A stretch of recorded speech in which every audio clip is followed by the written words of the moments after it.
అప్పులతో కూడుకొని ఉన్న అభివృద్ధిని ఎక్కడా కుంటి పడనీయకుండానే సంక్షేమంలో ప్రధానంగా ఇందిరమ్మ ఇల్లు ఏజెండా పెట్టుకొని ఇదేదో ఒక్కసారి ఇచ్చాం, 4.5 లక్షలు ఒక్కసారి ఇచ్చాం, రెండో విడత 2.5 లక్షలు ఇచ్చాం, రేపు ఎన్నికలప్పుడు మళ్ళీ నోటిఫికేషన్కి ఒక నెల ముందు గతంలో లాగా ఆనాటి ప్రభుత్వాల లాగా నోటిఫికేషన్ ముందు మరొక ఇంతిస్తాము అనే విధంగా కాకుండా రాష్ట్రంలో ఏ పేదవారైతే ఉన్నారో,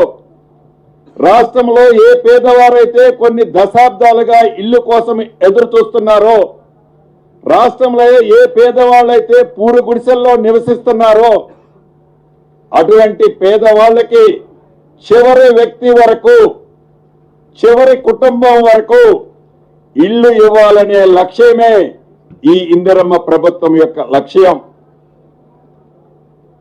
ఇది ఆషామాషిగా దేశంలో ఏ రాష్ట్ర ప్రభుత్వము ఈటమల, చివరికి కేంద్ర ప్రభుత్వం అధికారంలో ఉన్న రాష్ట్రాల్లో కూడా ఇంత పెద్ద మొత్తంలో ఆ పేదవాడి స్వప్నాన్ని నెరవేర్చడానికి ఇంత పెద్ద ఎత్తులో ఏ కుటుంబానికి ఇవ్వటంలా 5 లక్షల రూపాయలు, 5 లక్షల రూపాయలు అది గ్రామీణ ప్రాంతంలో కానీ ఇప్పుడు కట్టబోయే పట్టణ ప్రాంతాల్లో కానీ 5 లక్షల రూపాయలు ఆ పేదవాడికి ఉచితంగా వారు కట్టిన ఇంటి లెవెల్ను బట్టి ఇప్పటి వరకు ఇచ్చాం. భవిష్యత్తులో కూడా 100కి 100% ఆ పేదవాడి కళ నెరవేర్చడం కోసం ఈ ప్రభుత్వం చిత్తశుద్ధితో ఇస్తుందని కూడా ఈ వేదిక ద్వారా గ్రామీణ ప్రాంతంలో ఉన్న నా కుటుంబ సభ్యులకే కాకుండా